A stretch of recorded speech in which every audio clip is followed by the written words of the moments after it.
வணக்கம் நண்பர்களே. கார்த்தி ரேவதி சீரியல் செம பரபரப்பாக போயிட்டு இருக்குன்னே சொல்லலாங்க. பரபரப்பான கட்டத்தில் ரேவதி கையால் நம்ம சந்திரகலா அடி வாங்குறாங்கன்னு சொல்லலாங்க.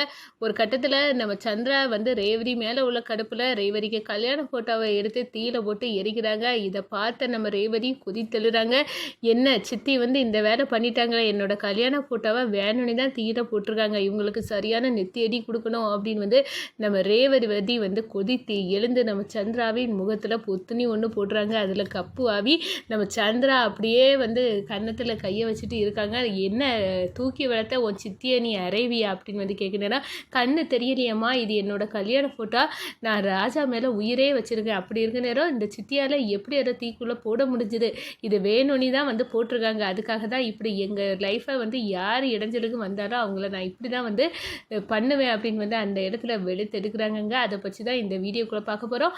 அதுக்கு முன்னாடி சேனலுக்கு லைக் அண்ட் சப்ஸ்கிரைப் பண்ணுங்கள் ஃப்ரெண்ட்ஸ். பக்கத்தில் இருக்க பெல் ஐக்கானையும் கிளிக் பண்ணுங்கள். அப்போ தான் நான் போட்டுற ஒவ்வொரு வீடியோவும் நோட்டிஃபிகேஷனாக உங்களுக்கு கிடைக்கும். வாங்க ஃப்ரெண்ட்ஸ், வீடியோக்குள்ளே போகலாம். ஃபஸ்ட்டு எடுத்த உடனே பார்த்தோம்னா செம்ம அதிரடியான பரபரப்பு கட்டம் தான். பரபரப்பான கட்டத்தில் தான் நம்ம ரேவதி நம்ம சந்திராவை அறையிறாங்கன்னு சொல்லலாங்க.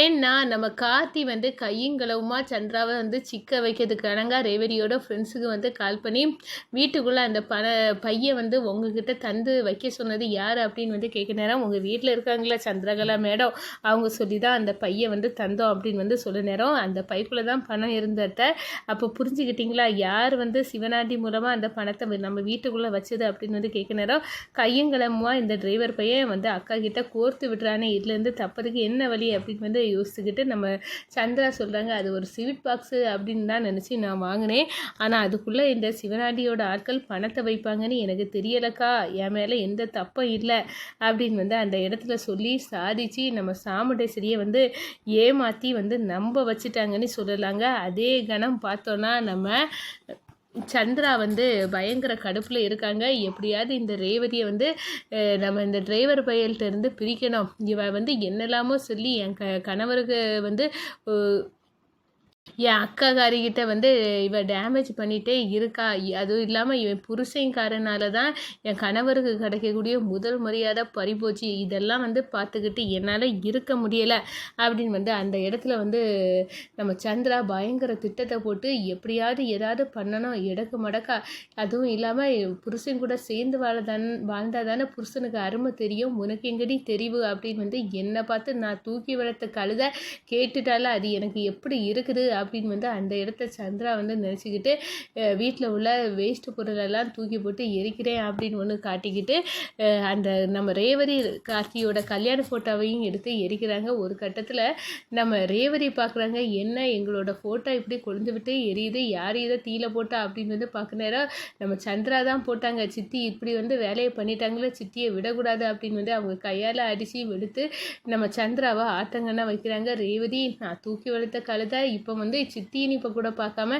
என்னை அடிச்சுட்டால, அவளை விடக்கூடாது, சித்தி வேணும்னு தான் இப்போ எங்கள் கல்யாண ஃபோட்டோவை தீக்குள்ளே போட்டு என்னை உசுப்பேத்த நினச்சாங்க, அவங்களெல்லாம் நான் இப்படி தான் செய்வேன் அப்படின்னு அந்த இடத்துல அடித்து தவசம் எடுத்துறாங்கன்னு சொல்லலாம். நம்ம ரேவதி சந்திரகலாவே நடுங்கி போய் நிற்கிறாங்க. அப்போ தான் ரேவதி, எதுக்காக நீ இப்போ சந்திராவை இப்படி அடிக்கிற, அந்த தீயில அந்த ஃபோட்டோயே போட வேண்டியதா, நான் இருந்தால் கூட நான் போடுவேன், அம்மா நீங்கள் வாயை கிளறாதுங்க, நான் உங்களையும் செய்ய வேண்டியது வரும், என்ன நீ உனக்கு வாய் நீளுது, இன்னும் 6 மாதத்தில் விவாகரத்து கிடைக்க தானே போகுது அப்படின்னு அந்த இடத்துல நம்ம ரேவதி கிட்ட சாமுண்டேஸ்வரி சொல்ல நேரம், அப்படியே அவங்க தர நேரம் பார்க்கலாமா, அதுவரை என் புருஷன் கூட சேர்ந்து வாழ தான் சொல்லியிருக்காங்க, அதுக்காக இப்படி ஃபோட்டோயை போட்டு எரிக்க சொல்லலையே, சித்திக்கு ஒன்று சொல்லிக்கிறேன், என் கணவரோட ஃபோட்டோயோ எங்களுக்குள்ளே உள்ள இதுலேயோ தரையிட்டேன்னா சித்தியை நான் உண்டு இல்லைன்னு பண்ணிடுவேன் அப்படின்னு அந்த இடத்துல நம்ம ரேவதியை பார்த்து அப்படியே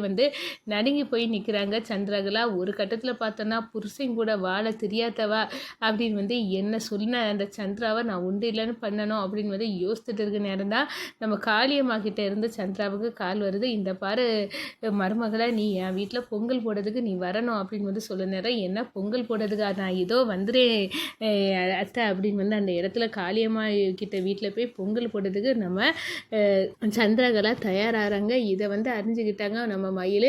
எப்படியாவது இந்த விஷயத்த அத்தைக்கிட்ட சொல்லி இந்த சாமுண்டை வந்து தெரியப்படுத்தணும் நம்ம அத்தைக்கு அப்படின்னு வந்து மயில் நினைக்கிறாங்க. ஏன்னா காளியம்மா சிவனாடி முத்துவேலுக்குள்ள சின்னத்தைக்கு இருக்க தொடர்பை நிரூபிக்க இதுதான் சரியான சந்தர்ப்பம். என்னது சொன்னால் வந்து கண்டிப்பாக சின்னத்தையை வந்து தேடி போவாங்க காளியம்மா வீட்டுக்கு அப்படின்னு வந்து யோசிக்க நேரம் நம்ம கார்த்தி வந்து சொல்கிறாங்க, நம்ம சின்னத்தையே சிவனாண்டி கடத்திட்டான் அப்படின்னு சொன்னால் கண்டிப்பாக வந்து பதறி போய் ஓடுவாங்க தங்கச்சிக்கு மேலே, அவங்களுக்கு கொல்ல பாசம் அப்படின்னு வந்து சொல்ல நேரம் அதே மாதிரி ப்ளே பண்ணி பார்க்குறாங்க. நம்ம ஓடுறாங்க நம்ம சாமுண்டேஸ்வரி, எங்கள் தங்கச்சியை எப்படி அந்த சிவனாண்டி கடத்துவான், என் துப்பாக்கியாலே அவனை நான் காட்டுன்னு காட்டுறேன் அப்படின்னு வந்து துப்பாக்கியும் கையுமா ஓடுறாங்கங்க. ஒரு கட்டத்தில் பார்த்தோன்னா நம்ம சாமுண்டேஸ்வரி வந்து நேரில் பார்க்குறாங்க நம்ம சந்திரகலாவின் கூத்த. அவங்க சிவனாண்டி காளியம்மா வீட்டில் வந்து அழகாக பொங்கல் போட்டு சந்தோஷமாக இருக்காங்க. இதை பார்த்து கடுப்பாறாங்க. என்ன சந்திரா, நீ வந்து எனக்கு துரோகம் செய்துட்டியா அப்படின்னு வந்து சொல்லினேன். யாருக்கா உனக்கு துரோகம் செய்தது, நீ எதுக்காக இப்போ இங்கே வந்த, நான் என் புருஷன் வீட்டில் தானே இருக்கேன்,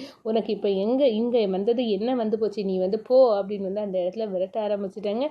என்னடி என்னையே நீ எடுத்தறிந்து பேச, அதுவும் இந்த சிவனாண்டி நல்லவன் நினச்சிட்டா இங்கே வந்து நிற்கிறா அப்படின்னு வந்து கேட்காங்க.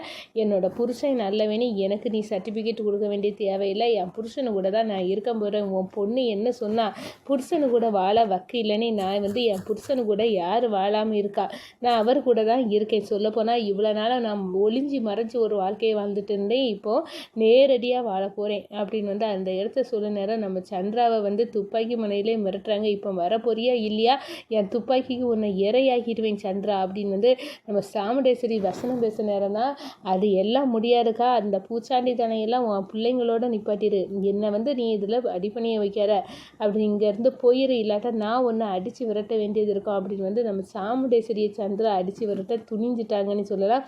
ஒரு கட்டத்தில் பித்து பிடிச்சது மோதிரி அங்கேருந்து கிளம்பி வீட்டுக்கு வந்து சாமுண்டேஸ்வரி சேரில் வந்து இருந்து என்ன எல்லாரும் ஏமாற்றிட்டாங்க, துரோகம் செய்துட்டாங்க அப்படியே முறங்கிட்டு இருக்க நேரம் நம்ம வராங்க நம்ம ராஜராஜா, இந்த பாரு, நீ நல்லவங்கன்னு நினச்சிட்டு இருக்கவங்கெல்லாம் உன்னை ஏமாற்றிருக்காங்க, ஆனால் எங்கள் அம்மா அப்பா எந்த பாவமும் செய்யலை, உங்கள் அம்மா சாவுக்கு காரணம் இல்லை, இந்த உண்மையை கூடிய சீக்கிரம் உனக்கு நிரூபிப்போம் சாமுண்டேஸ்வரி அப்படின்னு வந்து சொல்லணும்னா, என் தங்கச்சி துரோகி தான், அதுக்காக அந்த ராஜசேதுபதி குடும்பம் நல்ல குடும்பம் அப்படின்னு வந்து எனக்கிட்ட நீங்கள் நல்ல சர்டிஃபிகேட் கொடுக்கண்டா, உங்கள் வேலையை பார்த்துட்டு போங்க, எப்படி வந்து வாழ்ந்துக்கிடணும்னு எனக்கு தெரியும் அப்படின்னு வந்து அந்த இடத்துல சொல்கிறாங்க. கண்டிப்பாக கூடிய சீக்கிரம் வந்து முத்துவேல் தான் காரணம் இந்த எங்கள் சிவகாமி சாவுக்கு அப்படின்னு வந்து நம்ம ராஜா வந்து நிரூபிக்கிறதுக்கு கூடவே இருக்காங்க. அந்த பரமேஸ்வரி அவங்க பேரை மாற்றிக்கிட்டு நம்ம சாமுண்டேஸ்வரி சொன்னனால வாழ்ந்துட்டு இருக்காங்க. அவங்களுக்கு தெரிய வந்து இந்த ஃபேமிலிகிட்ட தான் நம்ம உண்மையை உடைக்க போகிறோம், நம்ம கணவர் சொன்னது இந்த ஃபேமிலி தான் அப்படின்னு வந்து உண்மையை உடைக்க போகிறாங்க. முத்துவேலின் முகத்திர கிளிய போது அது வேலை முத்துவேலை சொட்டை எடுக்க கிளம்புவாங்கங்க நம்ம சாமுண்டேஸ்வரி.